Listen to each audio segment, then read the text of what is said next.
সংবাদ সবাইকে স্বাগত জানাচ্ছি। আমি ফিরোজ তোহা। শুরুতেই সংবাদ শিরোনাম। বাংলাদেশের সর্বশেষ গুরুত্বপূর্ণ আপডেট সংবাদে আপনাকে স্বাগত। শুরুতেই সংবাদ শিরোনাম, পরে বিস্তারিত। প্রিয় দর্শক, আপনারা জানেন শেখ হাসিনা সরকার বাংলাদেশ থেকে পালিয়ে ভারতে গেছে। সর্বশেষ তথ্য অনুযায়ী শেখ হাসিনা সরকার ভারতের পশ্চিমবঙ্গে পালাতে গিয়েছিল, কিন্তু পশ্চিমবঙ্গে ভারতের বাঙালিদের তোপের মুখে পড়ে শেষ পর্যন্ত শেখ হাসিনা পালিয়ে ভারতের রাজধানী নয়াদিল্লিতে অবস্থান করছে। এটি ছিল আমাদের কাছে সর্বশেষ শেখ হাসিনার পালানোর তথ্য। তবে বাংলাদেশ থেকে বাংলাদেশের এয়ারপোর্ট হজরত শাহজালাল আন্তর্জাতিক বিমানবন্দর বন্ধ করে দেওয়া হয়েছে। আর সেনাবাহিনীর পক্ষ থেকে আইএসপিআর এর এক ঘোষণায় এসব তথ্য জানানো হয়েছে যে বিমানবন্দর বন্ধ থাকবে। অভ্যুত্থানকারী ছাত্র জনতার জাতীয় সরকারের কাছে ক্ষমতা হস্তান্তর করবে। দেশে অন্তর্বর্তীকালীন সরকার গঠনের কথা জানিয়েছেন সেনাপ্রধান জেনারেল ওয়াকারুজ্জামান। আর সোমবার 5 আগস্ট বিকেলে জাতির উদ্দেশ্যে দেয়া এক ভাষণে সব কথা জানান সেনাপ্রধান। এরপর জানিয়ে দিব, এটা হচ্ছে বাংলাদেশের দ্বিতীয় স্বাধীনতা বললেন নোবেল বিজয়ী অর্থনীতিবিদ ডক্টর মোহাম্মদ ইউনুস। জানিয়ে দিব, শাহজালাল বিমানবন্দর বন্ধ ঘোষণা করল আইএসপিআর। আজ বিকেল 5:30 থেকে পরবর্তী 6 ঘণ্টা হজরত শাহজালাল আন্তর্জাতিক বিমানবন্দর বন্ধ ঘোষণা করা হয়েছে। সোমবার 5 আগস্ট আন্তঃবাহিনী জনসংযোগ পরিদপ্তর আইএসপিআর এক বিজ্ঞপ্তিতে সব তথ্য জানায়। এদিকে আর রাজনীতিতে ফিরছেন না শেখ হাসিনা। বিবিসিকে জানালেন দেশ পলাতক শেখ হাসিনার ছেলে সজীব ওয়াজেদ জয়। প্রধানমন্ত্রীর পদ থেকে ইস্তফা দিয়ে দেশ ছাড়ছেন শেখ হাসিনা এবং তার বোন শেখ রেহানা। তাদের দেশ ছাড়ার পর শেখ হাসিনা রাজনীতিতে ফেরা নিয়ে বিবিসির মুখোমুখি হয়েছেন তার ছেলে সজীব ওয়াজেদ জয়। তিনি বিবিসিকে জানিয়েছেন তার মা আর রাজনীতিতে ফিরবেন না। এত পরিশ্রম করে তিনি দেশ গঠন করেছিলেন, সেই দেশ যখন তার দখলের বাইরে চলে গেছে, এই অনুরাগে তিনি আর রাজনীতি করবেন না। জানিয়ে দিব, দেশ এবং দেশের মানুষের সম্পদ রক্ষায় দায়িত্ব আমাদের সবার বললেন সমন্বয়ক সাজিদ আলম। এবং সর্বশেষ জানিয়ে দিব, ছাত্র শিক্ষক প্রতিনিধিদের সঙ্গে শীঘ্রই বসবেন সেনাপ্রধান বলছে আইএসপিআর। ছাত্র শিক্ষক এবং প্রতিনিধিদের সঙ্গে শীঘ্রই আলোচনায় বসবেন সেনাবাহিনীর প্রধান জেনারেল ওয়াকারুজ্জামান। সোমবার 5 আগস্ট সন্ধ্যায় আন্তঃবাহিনী জনসংযোগ পরিদপ্তর আইএসপিআর এর এক বিজ্ঞপ্তিতে সব তথ্য জানানো হয়েছে। প্রিয় দর্শক, এতক্ষণ শুনছিলেন সংবাদ শিরোনাম, এবারে বিস্তারিত। তবে তার আগে বন্ধুরা অনুরোধ থাকবে সংবাদটিতে একটি লাইক দিয়ে দিন। আর বন্ধুরা কমেন্ট করে জানিয়ে দিন আপনি বিশ্বের কোন দেশ থেকে আমাদের সংবাদটি দেখছেন এবং শুনছেন। আর আপনি যদি আমাদের চ্যানেলে নতুন হয়ে থাকেন, সংবাদটি দেখতে দেখতে চ্যানেলটি সাবস্ক্রাইব করে রাখুন, যাতে করে আমাদের লেটেস্ট আপডেট সংবাদগুলো সবার আগে আপনার কাছে পৌঁছে যায়। এবারে বিস্তারিত। অভ্যুত্থানকারী ছাত্র জনতার জাতীয় সরকারের কাছেই ক্ষমতা হস্তান্তর করতে হবে।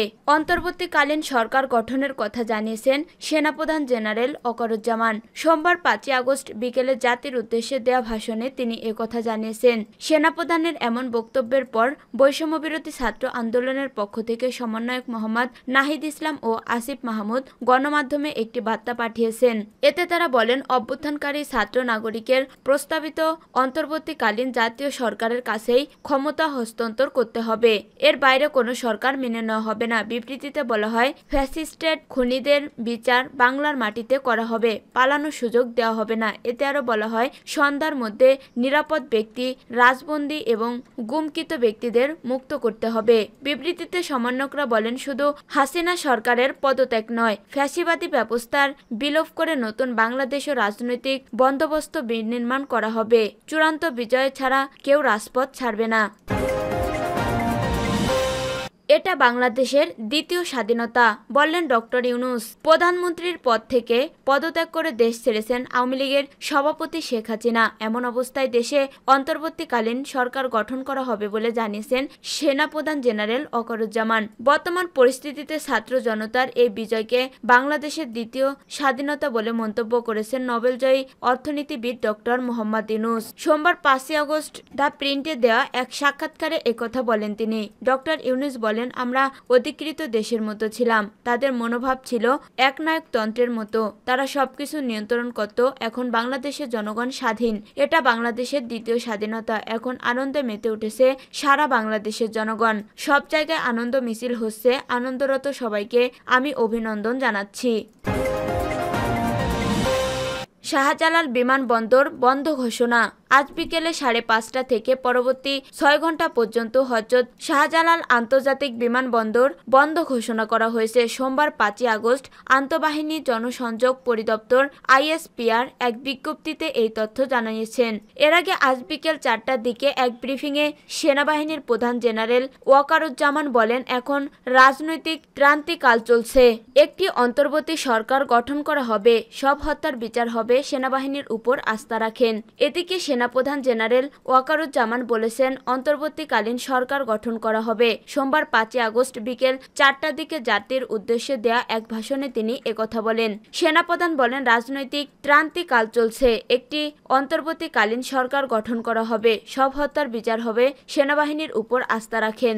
আমরা রাজনৈতিক দলের নেতাদের সঙ্গে বৈঠক করছি। জনগণের উদ্দেশ্যে সেনাপ্রধান বলেন, দেশে শান্তির শৃঙ্খলা বজায় রাখেন, আপনারা আমার উপর আস্থা রাখেন, একসঙ্গে কাজ করে দয়া করে সাহায্য করেন, মারামারি সংঘাত করে আর কিছু পাবো না, সংঘাত থেকে বিরত থাকুন, সবাই মিলে সুন্দর দেশ গড়ব।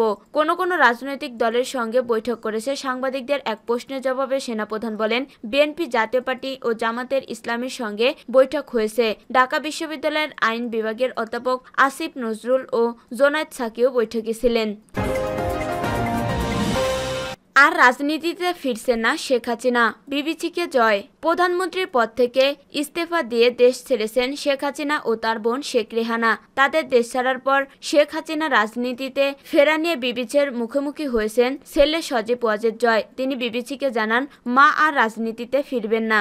সজীব ওয়াজেদ জয় বলেন, তিনি শেখ হাসিনা এতটাই হতাশ, তার কঠোর পরিশ্রমের পরও কিছু লোক তার বিরুদ্ধে দাঁড়িয়ে গেছেন, যার জন্য তার আর রাজনীতিতে ফেরার কোনো ইচ্ছে নেই। সজীব ওয়াজেদ জয় শেখ হাসিনা প্রধানমন্ত্রী থাকাকালে তার অবৈজ্ঞানিক তথ্য ও যোগাযোগ প্রযুক্তি বিষয়ক উপদেষ্টা ছিলেন।